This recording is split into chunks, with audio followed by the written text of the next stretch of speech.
ভরা পৌষে বৃষ্টির ভ্রুকুটি আবহাওয়া দপ্তরের পূর্বাভাসে। সপ্তাহান্তে আবার ফের জাঁকিয়ে শীতের পূর্বাভাস আবহাওয়া দপ্তরে। কবে থেকে এই জাঁকিয়ে শীত আর কবে বৃষ্টিপাত হবে সব বিস্তারিত জানতে আপনারা দেখছেন top Barasat news YouTube channel. শীতের আমেজ থাকলেও ভরা পৌষেও জাঁকিয়ে শীত এখনও বঙ্গে পড়েনি। ভোরবেলা বা সন্ধ্যায় হালকা শীত শীত অনুভব হলেও অন্যান্য বারের তুলনায় কলকাতায় তাপমাত্রা এখন অনেকটাই বেশি রয়েছে। নতুন বছরের শুরুতে অর্থাৎ 1 জানুয়ারিতে কলকাতায় সর্বনিম্ন তাপমাত্রা ছিল 16.2 ডিগ্রি সেলসিয়াস, যা স্বাভাবিকের থেকে 2 ডিগ্রি বেশি রয়েছে। আবার সর্বোচ্চ তাপমাত্রা রয়েছে 23.2 ডিগ্রি সেলসিয়াস, যা স্বাভাবিকের থেকে 2 ডিগ্রি বেশি রয়েছে। বছরের দ্বিতীয় দিনেও সেই হারে তাপমাত্রার পতন হয়নি, কিন্তু কেন হলো না সেটা জানাচ্ছি। এরই মাঝে একটি ঘূর্ণাবর্তের কথা শুনিয়েছে আবহাওয়া দপ্তর।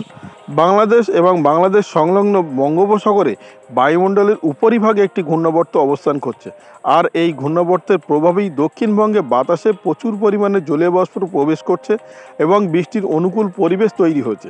বৃহস্পতিবার এবং শুক্রবার রাজ্যের বেশ কয়েকটি জেলায় বৃষ্টির সম্ভাবনা রয়েছে। দক্ষিণবঙ্গের পশ্চিমের বাঁকুড়া, বীরভূম, পুরুলিয়া, পশ্চিম বর্ধমান, পশ্চিম মেদিনীপুরে হালকা থেকে হালকা মাঝারি মানের বৃষ্টিপাতের সম্ভাবনা রয়েছে। তবে কলকাতায় আপাতত বৃষ্টিপাতের কোনো রকম সম্ভাবনা আগামী 3 থেকে 4 দিন নেই। সকালের দিকে আগামী 3 থেকে 4 দিন হালকা কুয়াশা, কোথাও কোথাও হালকা থেকে মাঝারি মানের কুয়াশা হবে। আগামী কয়েকদিন শহরের তাপমাত্রা খুব একটা পরিবর্তন হবে না। নতুন বছরের প্রথম সপ্তাহের শেষের দিকে তাপমাত্রার পতন হবে বলে পূর্বাভাসে জানিয়েছে আবহাওয়া দপ্তর।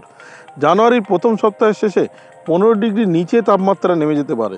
এমনকি পশ্চিমের বাঁকুড়া, বীরভূম, পুরুলিয়া এবং পশ্চিম বর্ধমানে এখানে তাপমাত্রা নেমে যেতে পারে 10 ডিগ্রি সেলসিয়াসের নিচে। তবে আবহাওয়া দপ্তর জানিয়েছে আগামী 4 তারিখ থেকে অর্থাৎ 4, 5, 6 এই তিন বৃষ্টিপাতের সম্ভাবনা রয়েছে। আর এই 3 দিন কিছুটা তাপমাত্রা কলকাতা সহ আশেপাশের জেলাগুলিতে বাড়তে পারে, অর্থাৎ 16 থেকে 17 থেকে 18 ডিগ্রি সেলসিয়াসের মধ্যে ঘোরাফেরা করতে পূর্বাভাসে জানিয়েছে আবহাওয়া দপ্তর। তবে এই পশ্চিমী ঝঞ্ঝাট অর্থাৎ যে অবস্থান করছে উত্তরবঙ্গের উপরে, সেটা সরে গেলে এবং এই বৃষ্টিপাতের পরিমাণ কমে গেলে আবার ফের তাপমাত্রা আস্তে আস্তে কমবে। অর্থাৎ 8 তারিখ থেকে বা 7 তারিখ থেকে তাপমাত্রা অনেকটাই পতন হবে। কোথাও কোথাও 10 ডিগ্রি সেলসিয়াসের নিচে নেমে যাওয়ার সম্ভাবনা রয়েছে দক্ষিণবঙ্গে।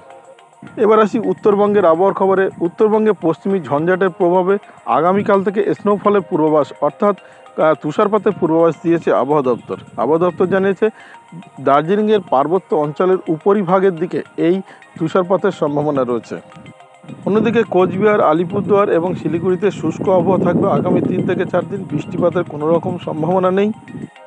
এই 3 জেলাতে পশ্চিমী ঝঞ্ঝাট সরে গেলে আস্তে আস্তে তাপমাত্রা আরও পতন হবে। অন্যদিকে সমতলের 3 জেলা উত্তর দিনাজপুর, দক্ষিণ দিনাজপুর, মালদায় এখানে শুষ্ক আবহাওয়া থাকবে। আপাতত বৃষ্টিপাতের কোনো রকম সম্ভাবনা এই 3 জেলাতেও নেই।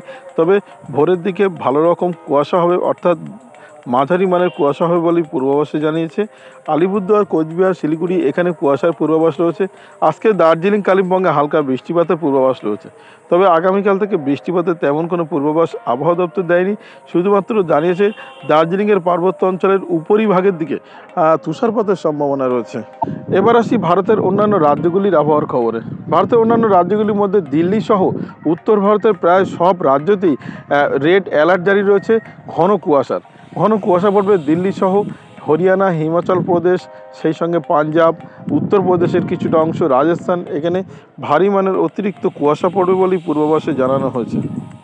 বৃষ্টিপাতের পূর্বাভাস রয়েছে সিকিমে, তুষারপাতের পূর্বাভাস রয়েছে সিকিমে। অন্যদিকে হিমাচল প্রদেশ এবং উত্তরাখণ্ড, এছাড়া জম্মু কাশ্মীর, লাদাখ এখানেও বৃষ্টির পাশাপাশি তুষারপাতের পূর্বাভাস রয়েছে। আবহাওয়া দপ্তর জানিয়েছে শুষ্ক আবহাওয়া থাকবে উত্তরপ্রদেশ, সেই সঙ্গে পাঞ্জাব, হরিয়ানা এবং শুষ্ক থাকবে রাজস্থান, গুজরাট, মধ্যপ্রদেশ, এখানে সম্পূর্ণরূপে শুষ্ক থাকবে। বৃষ্টিপাতের কোনো রকম সম্ভাবনা নেই এবং পশ্চিমী ঝঞ্ঝাট সরে যাচ্ছে।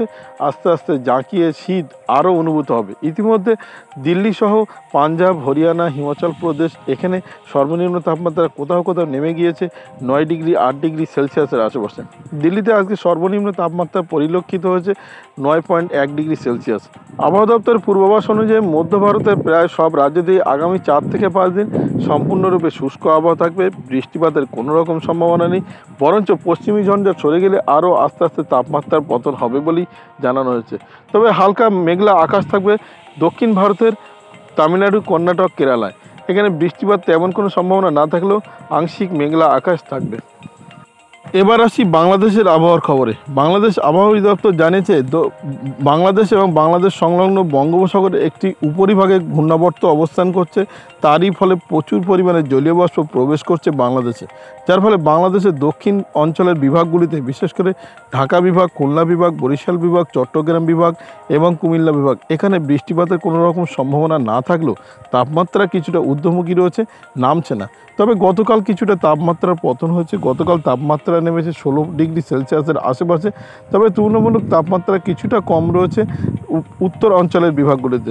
রংপুর বিভাগ, সেই সঙ্গে ময়মনসিংহ বিভাগ, সিলেট বিভাগ, রাজশাহী বিভাগ এখানে সর্বনিম্ন তাপমাত্রা রয়েছে 14 থেকে 15 ডিগ্রি সেলসিয়াসের আশেপাশে। আবহাওয়া দপ্তর জানিয়েছে আগামী 3 দিন পর থেকে অর্থাৎ পশ্চিমী ঝঞ্ঝা সরে গেলে আবার ফের উত্তরাঞ্চলের বিভাগগুলিতে তাপমাত্রা অনেকটা পতন ঘটবে, জাঁকিয়ে শীত অনুভূত হবে। আপাতত দক্ষিণ অঞ্চলের বিভাগগুলিতে তাপমাত্রা খুব একটা পতন হচ্ছে না। রাতে ভোরের দিকে শীতের আমেজ অনুভূত হলেও দিনের বেলা অস্বস্তিকর ভ্যাপসা গরম কিছুটা অনুভূত হচ্ছে দুপুরের দিকে। সেই সঙ্গে আবহাওয়া দপ্তর জানিয়েছে আগামী 3 থেকে 4 দিন দক্ষিণ অঞ্চল এবং উত্তর অঞ্চলের প্রত্যেকটি বিভাগের কোথাও না কোথাও বেশ মাঝারি থেকে ভারী কুয়াশার পূর্বাভাস দেওয়া হচ্ছে। তবে আগামী 3 থেকে 4 দিন এমনটাই আবহাওয়া থাকবে। আগামী 5 থেকে 6 তারিখ থেকে আস্তে আস্তে আবহাওয়ার পরিবর্তন হবে বলে পূর্বাভাসে জানানো হয়েছে। অর্থাৎ পরিবর্তন মানে ফের শীতের আমেজ আসছে এমনটা জানানো হয়েছে। ভিডিওটি আপনার কোনো প্রকারের উপকারে লেগে থাকে অবশ্যই লাইক, কমেন্ট, শেয়ার করবেন। সেই সঙ্গে চ্যানেলটি সাবস্ক্রাইব করার অনুরোধ রইল। সবাই ভালো থাকবেন, সুস্থ থাকবেন।